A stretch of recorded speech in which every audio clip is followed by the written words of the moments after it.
Welcome to the broadcast, everybody. What a delicious week it's been. This past week has been the most significant week since the Oprah Winfrey interview. It's been the most revealing, the most illuminating, the most hilarious in many ways. And it's been the most dramatic, swift change in thinking for many people out there. The blinkers are coming off. People are understanding what she's all about. They're getting the measure of that girl. And America is the big story of the week. And please, my American fruities, just as you enrich this channel with your comments and your respect for England, which always astonishes me how much respect you have for United Kingdom and the Queen, we understand and respect that the press are going to generalise about America as well. So please, you don't have to correct or, make a defence that, the Americans have been painted as somebody who fell for the Harkles tricks and now they're understanding what the Harkles are all about. Because we know, we get it, we know that there's nuance everywhere and we understand what the press report to sensationalise. So with that understanding, the big story is that America has shifted their way of thinking. Which really, what that really means, is that the media portrayal of the Harkles has shifted and more voices are speaking out against her. But that's not only America. Even here, with all the hundreds of articles that have emerged this week, the Guardian newspaper, which is a kind of left-wingy, socialisty kind of certainly not pro-monarchy newspaper, even they came out with 2 disparaging articles in one day today, possibly 3 I think I saw, criticising Meghan. It's very satisfying. And without wanting to be smug, we all should give ourselves a pat on the back. All of us who have been standing firm in our defence of what's right, even if you weren't defending the royal family as I have been. Some of us just want to defend what's right, what's good, what's true, and not put up with this kind of nonsense that was just devoured, mainly by the woke world, but also catching a few other imps here and there in with things. Well, some of those people this week have seen exactly what's been going on. It's very heartwarming. But we must remember, my dears, this jubilation comes with a caveat. It comes with a warning, and it's a big warning. Got to remember this, my dears. All publicity is good publicity when it comes to the Harkles, when it comes to somebody that's classless. And you've got to remember, this will all prove to be very lucrative. It's only reconfirming how intense the media interest is in any member of the royal family, whether they're a working member or not, how intense it is in the Harkles. You can tell me till you're blue in the face, no one cares about them, what they do, no one's reading, no one's looking. I'm afraid that is not true at all. They are one of the biggest stories in the world. It doesn't matter whether the press are for them or against them, people are talking about them. It's yet to be seen what sort of enterprises can make money from them, whether something like Netflix or Spotify can. The truth is, as long as they keep the royal family and their names in their mouth, then they can continue making a lot of money. The press have now started whispering about Meghan releasing a book in future, a memoir. Well, I shared some whispers with you. I told you about either current or former, I refuse to say which, employees of Penguin who had intimated all of these whispers about a Meghan book to me some months ago. It will happen. It will happen. And do you think she's going to hold back? They never asked me to sign a non-disclosure form, a secrecy agreement. No, they didn't. Isn't that telling? Just goes to show the royal family are a family. Yeah, they're an institution, but they're not the KGB.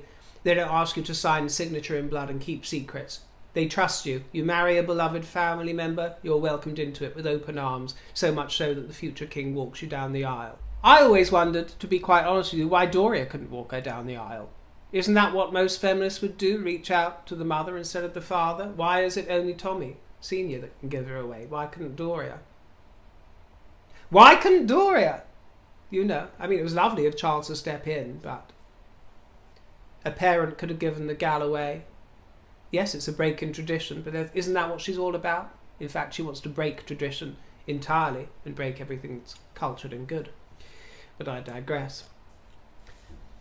You know, she has a lifetime ahead of her, whether or not she's still with Harry, and she probably will be because they're addicted to each other. But I've got a feeling she's around for the long term. The penny will never drop with her how vile she's been, because I don't think that she's got the intellectual capacity. She's on her own path. She sees things from this sort of deluded, phantasmagorical state of mind.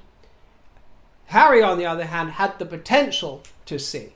Somewhere along the line the penny might have dropped, but it will never drop until the moment she dumps him or finishes with him, and when he becomes an adversary of hers, which will possibly and probably never happen. They'll be intertwined for good, much to our chagrin either way. But it is only at that moment, my dear, when the penny would really drop and he would have a rude awakening and it would dawn on him in a major way.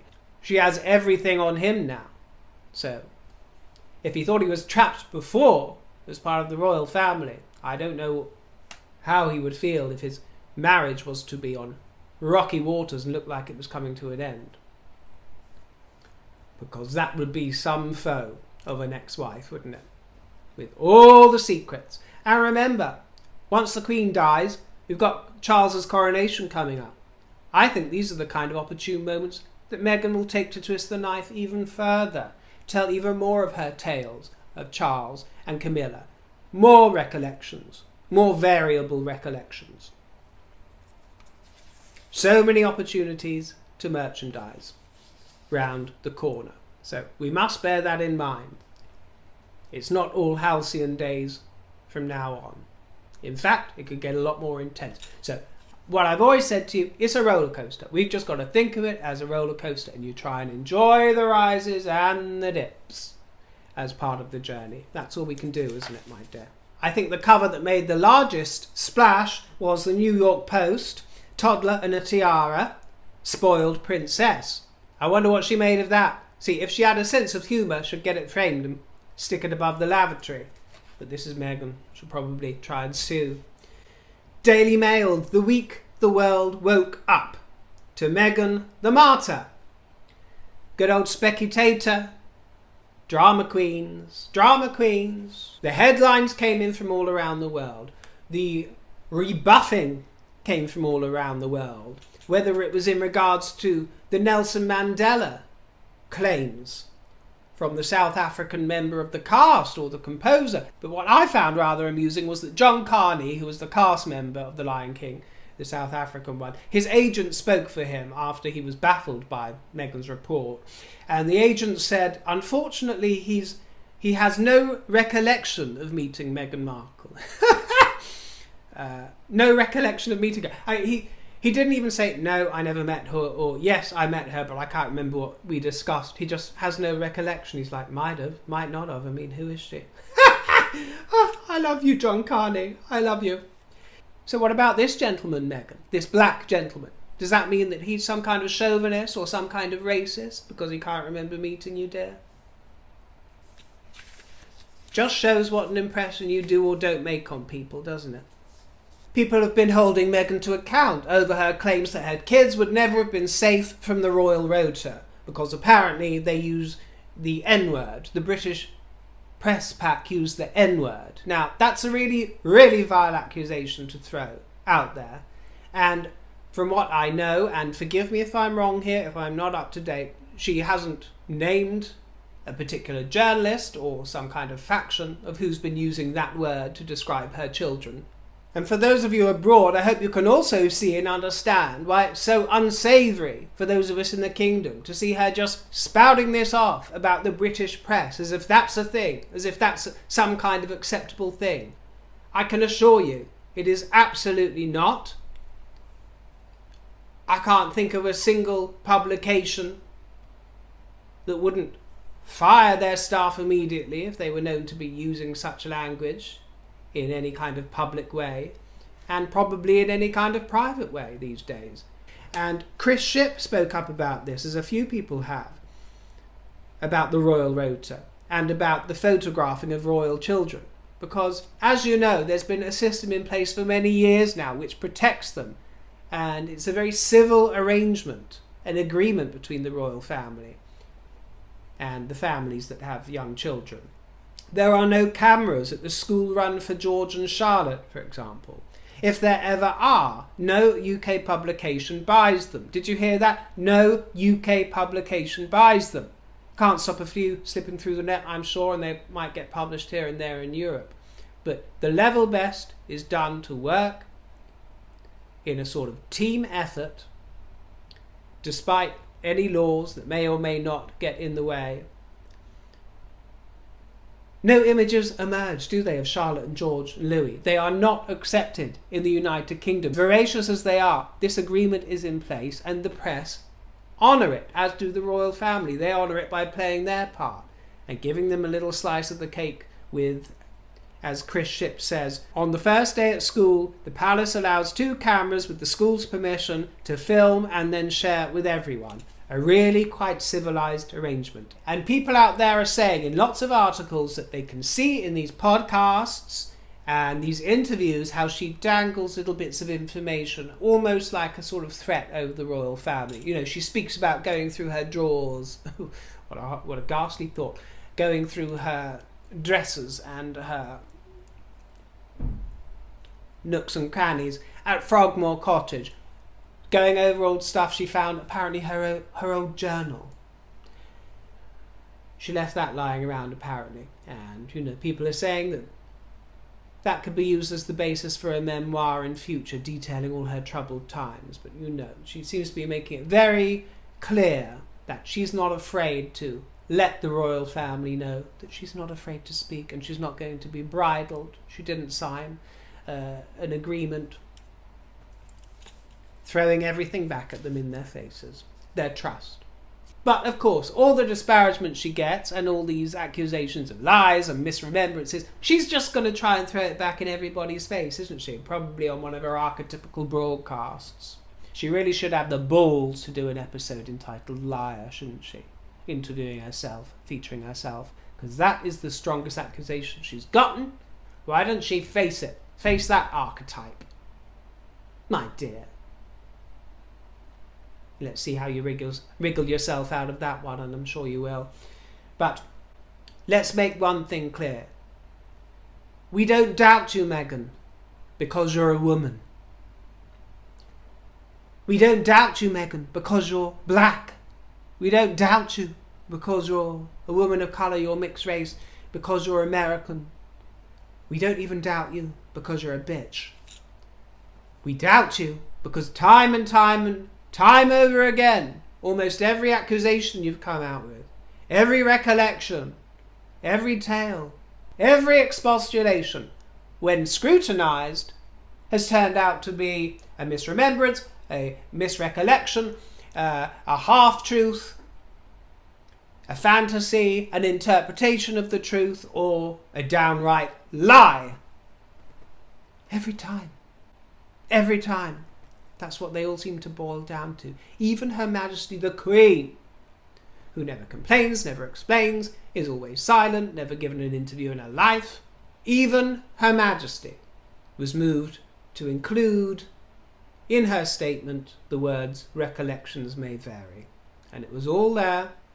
She got the measure of you. She always knew the measure of you. She knew what you'd done to her family, what you were doing to her, to the monarchy, to her legacy, with regards to the Commonwealth and her reign. She knew the damage that you were inflicting and wanted to inflict. And she laid it out for the public to see and bided her time along with the family. It was the long game. People doubted her.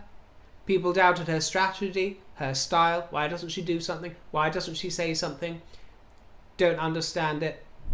The whole of the last week explains it.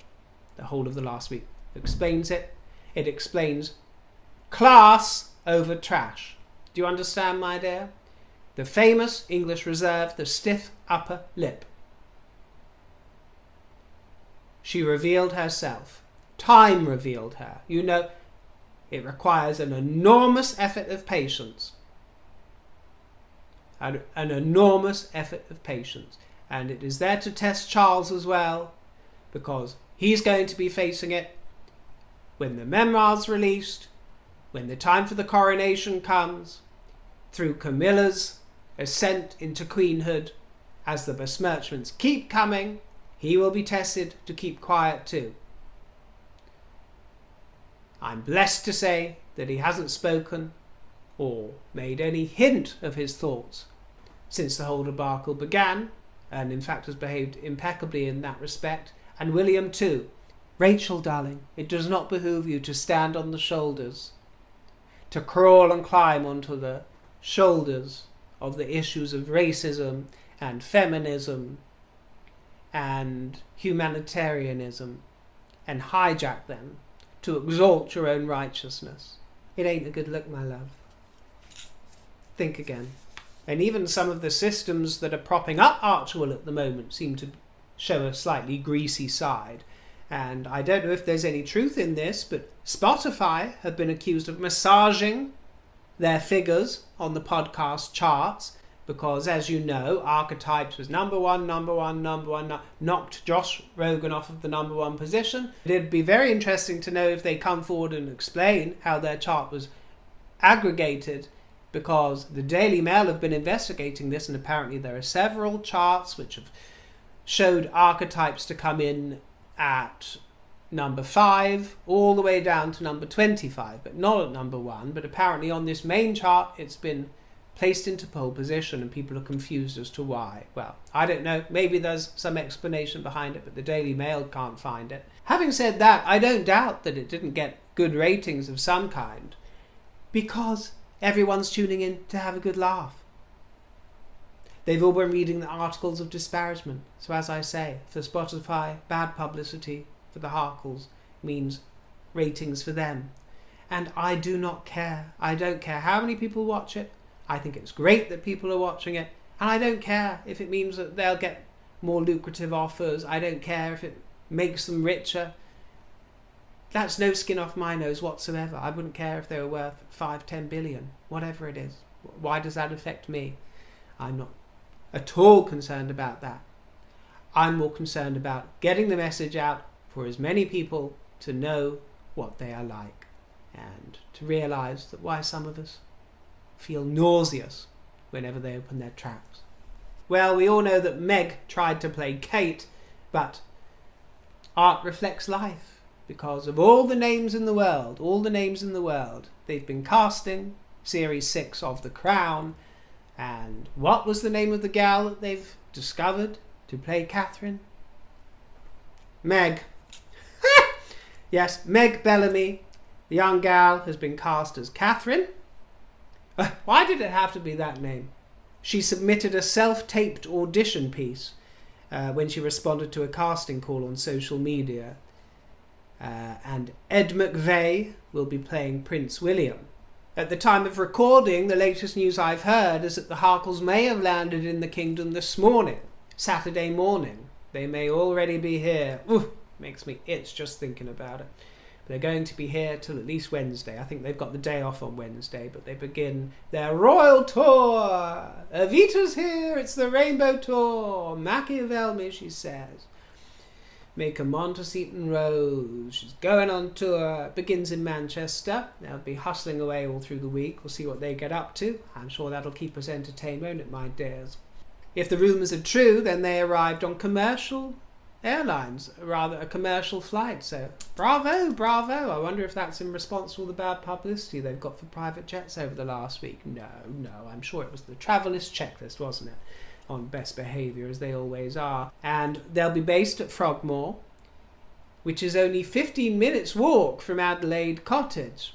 And that is where Catherine and William have moved to in preparation for the kids to start school next week. So they've been making nice at home. They'll be a short way away from the Harkles, but what we're told so far is that a meeting between the two brothers is very unlikely. Very unlikely. We'll see. Remember, it has been the week of the 25th anniversary of Diana's death, and there are many commentators out there including some surprising ones who have always been holding their tongue when it comes to criticising the Markles too heavily or indulging too many whispers and unpleasant thoughts about their behaviour. But even I saw Jenny Bond, a very respected royal correspondent. She was asked if she thought that there was any truth that the Cut article, for example, was timed to coincide with the anniversary of Diana's death. Which, that kind of thing has always sounded a bit far-fetched to me, but even Jenny Bond seemed to be slowly coming around to the idea that it was a connivance of some kind. And many, many commentators have said just that out there. There's been articles all over the place. So it ain't my intimation, but there are many people who think that it is true. Who knows? Could be. Could they really be that calculating? That foxy? That nasty? Well, that's an open question that I'm not going to answer. By the way, it was lovely to hear some voices speak up on behalf of Prince Charles with regards to his editorship. He's going to be editing, or has edited, The Voice newspaper, which is the longest running black newspaper in Britain. It's the 40th anniversary issue. Charles is editing it, and his praises were sung by Lester Holloway, the editor, who said, "Our readers may be surprised at the parallels between the issues which have The Voice has campaigned on for 4 decades and the work the Prince of Wales has been involved in over the same period, often behind the scenes. In past decades, these causes were once scorned and ridiculed, but today they are widely acknowledged." Thank you, Lester Holloway. Thank you for being a black voice that is speaking out in defence of the Prince of Wales and the work that he's always done and his family have always done, and the Queen in her capacity as the head of the Commonwealth, devoting her life's service to the unification of the people of the Commonwealth, working towards common goals, fostering convivial atmosphere between nations and races, her life's work and legacy and tapestry. Ripped off the wall